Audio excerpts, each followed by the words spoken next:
ये बड़ी खबर है अफगानिस्तान से जुड़ी हुई। खबर यह है कि इंडियन एयरफोर्स का विमान जो है वो 90 भारतीयों को लेकर अफगानिस्तान से रवाना हो गया है और बताया ये जा रहा है कि इस विमान को सुरक्षित निकालने में ब्रिटेन की सेना ने भारतीयों की मदद की है। दोपहर बाद भारतीय वायुसेना का विमान जो है वो देश पहुंचेगा, लेकिन ये एक अच्छी खबर है और इसमें 90 भारतीय हैं जिन्हें लेकर अफगानिस्तान से रवाना हो गया है इंडियन एयरफोर्स का विमान। और इसमें जो मदद की गई है इस विमान को वहां से उड़ान भरने में, सुरक्षित उड़ान भरने में, वो ब्रिटेन की सेना ने भारतीयों की मदद की है। दोपहर बाद जो जानकारी है वायुसेना का ये विमान देश पहुंच जाएगा और जो 90 यात्री हैं वो सकुशल अपने देश लौट आएंगे। ये एक बड़ी अपडेट है। ब्रिटेन की सेना ने भारतीयों की उड़ान भरने में वहां से बहुत मदद की है। भारतीय वायुसेना के विमान से देश आ रहे हैं 90 यात्री। ये सिलसिला लगातार जारी है। भारतीय वायु सेना के जो विमान हैं वो रवाना हुए थे ताकि वहां जितने भी भारतीय फंसे हुए हैं उन्हें सकुशल वापस लाया जा सके। इसे लेकर खुद उड्डयन मंत्री ज्योतिरादित्य सिंधिया ने ये बताया था कि कैसे इसकी तैयारियां की जा रही हैं। इसे लेकर बाकायदा ये अभियान चलाया गया है भारत सरकार की तरफ से कि जल्द से जल्द जितने भी भारतीय वहां पर फंसे हैं उन्हें फौरन स्वदेश लाया जाए। रविंदर सिंह रॉबिन मेरे सहयोगी को आप देख रहे हैं, जुड़ चुके हैं हमारे साथ। रविंदर सिंह, सबसे पहले इस पर अपडेट बताइए और क्या है? जो भारतीय वहां पे फंसे हैं वो 220 के करीब हैं और वो अभी एयरपोर्ट के बाहर हैं और वो कोशिश कर रहे हैं किसी न किसी तरीके वो एयरपोर्ट के अंदर जा सके। उन्होंने गुहार लगाई है भारत सरकार से कि वो अमेरिकन फोर्सेस या नाटो फोर्सेस के जो भी लोग हैं उनको कहकर उन्हें किसी तरीके एयरपोर्ट के अंदर आने दें ताकि C-17 जो उनके लिए जहाज भारत सरकार ने भेजा है वो उससे भारत आ सके। पिछले लगभग 2 दिन से वो मुशक्कत कर रहे हैं कि किसी तरीके एयरपोर्ट अंदर जा सके। उसके साथ साथ एक सुखद खबर ये है कि 90 ये भारतीय यात्री जो अफगानिस्तान से भारत आना चाहते थे उनको ब्रिटिश फोर्सेस ने फैसिलिटेट किया है एयरपोर्ट के अंदर आने पर। उन्हें एयरफोर्स का दूसरा जहाज भारत लेके आ रहा है। जी, आप बने रहिए रविंद्र हमारे साथ। आपसे अगली खबर पर भी हम जानकारी लेंगे और खबर यह है कि तालिबान को सुरक्षा परिषद से राहत की जो उम्मीद है वो लगातार बनी हुई है। तालिबान नेताओं पर लगे प्रतिबंध हटाने की उम्मीद बनी है। यूएन की सुरक्षा परिषद का 135 तालिबानी नेताओं पर प्रतिबंध है और अमेरिका ने पहले ही प्रतिबंध हटाने का वादा किया था। इसमें ब्रादर का नाम शामिल है, अब्दुल गनी ब्रादर, जिसने प्रेस कॉन्फ्रेंस की और खुद को वो अब तालिबान का नेता बता रहा है, तालिबान का राष्ट्रपति बता रहा है अफगानिस्तान पर कब्जा करने के बाद। और इसी के साथ सिराजुद्दीन हक्कानी पर भी प्रतिबंध है और ये वही आतंकी ने कहिए कि जो इस वक्त खुद को सर्वे सर्वा बता रहे हैं, क्योंकि वही ब्रादर है जो लंबे समय तक पाकिस्तान की जेल में बंद था, जिसके बाद इसे 2018 में जब पाकिस्तान ने छोड़ा तो कई शर्तों के साथ ये कहा गया कि अभी तक ये साफ नहीं हो पाया है कि अंदर खाने किस तरह की डील हुई है और अमेरिका के कहने पर इसे छोड़ा गया है। तो फिर आप इसे समझिए कि इस लिस्ट से इसका नाम हटना और अमेरिका का समर्थन करना ये एक दूसरे से कैसे कड़ियां जुड़ती हैं। रविंदर सिंह रॉबिन मेरे साथ जुड़े हुए हैं। रविंदर सिंह, ये तो एक्सपोज होने वाली बात है ना एक तरफ से कि 2018 में रिहा हुआ, अमेरिका के कहने पर इसे रिहा किया गया और प्रतिबंधित आतंकियों की लिस्ट में इसका नाम है और अमेरिका से भी इसे उम्मीद है कि इसका नाम यहां से हटा दिया जाएगा। जी हाँ, अमेरिका ने जब से अपनी वहां से फौजें वापस बुलाने की बात की है तब से वो तालिबान के ग्रुप से, अलग अलग ग्रुपों से बात कर रहे हैं। दोहा कन्वेंशंस बार बार हो रही हैं, दोहा में उन लोगों से मिल रहे हैं। अमेरिका के जो रिप्रेजेंटेटिव है वो काबुल में जाके भी उन लोगों को मिलते हैं और पिछले फरवरी 29 फरवरी को ये उनसे तय हुआ था और ये सूत्रों ने बताया कि ये तालिबानों को जो तालिबान जिन पे सेक्शन लिस्ट में है उनको हटा दिया जाएगा। अब एक तरफ तो अमेरिका ने अफगानिस्तान के तालिबान के ऊपर सैंक्शंस लगाई हैं, दूसरी तरफ वो अलग अलग गुटों में उनसे बात भी कर रहे हैं। तो ये अगर 15 अगस्त के बाद जब तालिबान वहाँ अफगानिस्तान में आए हैं उसके बाद ये किस तरह से वहाँ पे सरकार बना पाते हैं, किस तरह से वो अपना रुख रखते हैं। हालांकि पहले 2-3 दिन उन्होंने अपना एक उदारवादी चेहरा दिखाने की कोशिश की थी लेकिन वो जल्दी एक्सपोज हो गया था। अब हक्कानी का भी बार बार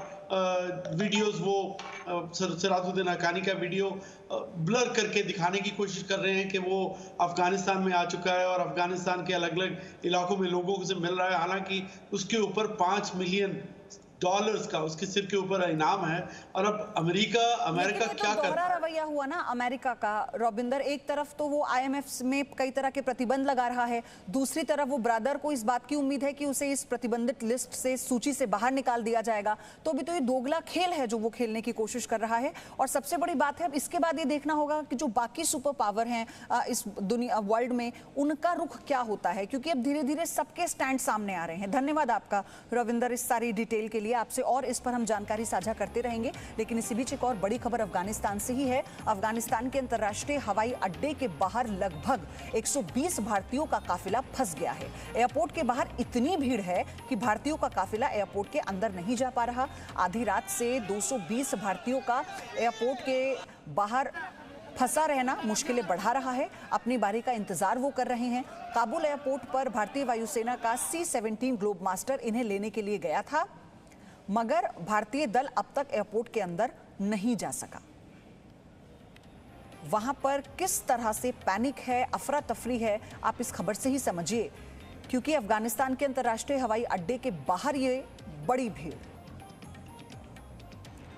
एक और बड़ी खबर है इसी बीच, काबुल की सुरक्षा देखेगा हक्कानी नेटवर्क। ये एक बड़ी अपडेट आई है। तालिबान ने हक्कानी नेटवर्क को ये जिम्मेदारी सौंप दी है। अलकायदा से हक्कानी नेटवर्क का गहरा संबंध रहा है और पाकिस्तान की ISI हक्कानी नेटवर्क को कंट्रोल करती है। अलकायदा, हक्कानी और तालिबान के गठजोड़ में चिंता बढ़ा दी है। दुनिया भर की सुरक्षा एजेंसियों की चिंता बढ़ा दी है। आप एक बार फिर से समझिए कौन कौन से संगठन हैं। ये हक्कानी नेटवर्क को इसकी जिम्मेदारी देना बहुत बड़ा खतरा तमाम देशों के लिए है, क्योंकि इसे पाकिस्तान की ISI ही कंट्रोल करती है इस पूरे नेटवर्क को। अब आप देखिए, अलकायदा, ISI, हक्कानी, अगर ये तीनों संगठन एक साथ मिलकर काम करेंगे तो ये देश की सुरक्षा के लिए कितना बड़ा खतरा है, बाकी देशों के लिए कितना बड़ा खतरा है। पाकिस्तान और उसकी खुफिया एजेंसी ISI ने पहले अफगानिस्तान में तालिबान की मदद की, और अब जब तालिबान ने वहां कब्जा कर लिया है तो तालिबान की मदद से भारत के खिलाफ साजिशें रचनी भी शुरू कर दी हैं।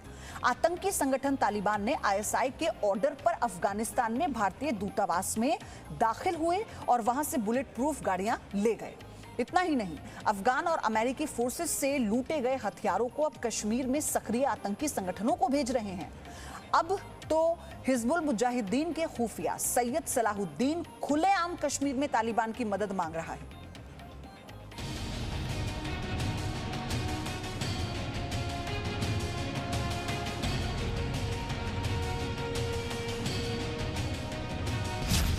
तालिबान पाकिस्तान का आतंकी याराना। आतंकी ने कश्मीर पर मांगी तालिबान से मदद। पाकिस्तान और आतंक एक ही सिक्के के दो पहलू हैं। पाकिस्तान अफगानिस्तान की त्रासदी में भी अपनी आतंकी साजिश से बाज नहीं आया है और अब तालिबान को भारत के खिलाफ मोहरे के तौर पर इस्तेमाल कर रहा है। तालिबान आतंकियों को पिछले दिनों अफगान सेना से लूटे गए हथियार मिले थे। काबुल से भी सैकड़ों की संख्या में अत्याधुनिक असॉल्ट राइफल्स तालिबानी आतंकियों को बरामद हुए थे। रिवॉल्वर और कारतूस के दर्जनों बॉक्स भी आतंकियों के हाथ लग गए थे। ये हथियार अफगान सेना या अमेरिकी सेना के हो सकते हैं। अब इन्हीं हथियारों का इस्तेमाल हो सकता है जम्मू कश्मीर में सक्रिय आतंकी करने लगे। तालिबान पाकिस्तान का आतंकी याराना। साजिश नंबर 1। भारतीय खुफिया एजेंसियों को पुख्ता खबर मिली है कि अफगान सेना से लूटे गए अत्याधुनिक हथियार अफगानिस्तान से पाकिस्तान भेजे जा रहे हैं। पाकिस्तान में ये हथियार लश्कर ए तैयबा और जैश ए मोहम्मद जैसे आतंकी संगठन को दिए जा सकते हैं। फिर लश्कर और जैश के आतंकी उन हथियारों का इस्तेमाल कश्मीर में कर सकते हैं। यानी अफगान सेना और अमेरिकी फोर्सेस के हथियारों का इस्तेमाल जम्मू कश्मीर में होने की आशंका बढ़ गई है। जी न्यूज ने पहले ही बताया था कि अफगानिस्तान पर तालिबान कब्जे के बाद हथियारों से भरे कई ट्रक अफगानिस्तान से पाकिस्तान जाते देखे गए हैं। साजिश नंबर 2।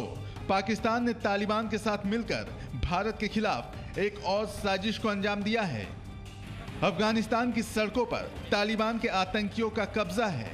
तालिबान के लड़ाके काबुल की सड़कों गलियों में घूम रहे हैं और अपने दुश्मनों को ढूंढ रहे हैं। पिछले दिनों तालिबान के लड़ाके कंधार और हेरात में खाली पड़े भारतीय दूतावास में घुस गए। भारतीय खुफिया एजेंसियों को पता चला है कि आईएसआई के ऑर्डर पर तालिबानी आतंकी भारतीय दूतावास में दाखिल हुए थे। आईएसआई के कहने पर ही तालिबानी आतंकी दूतावास में रखी बुलेट प्रूफ गाड़ियों को अपने साथ ले गए।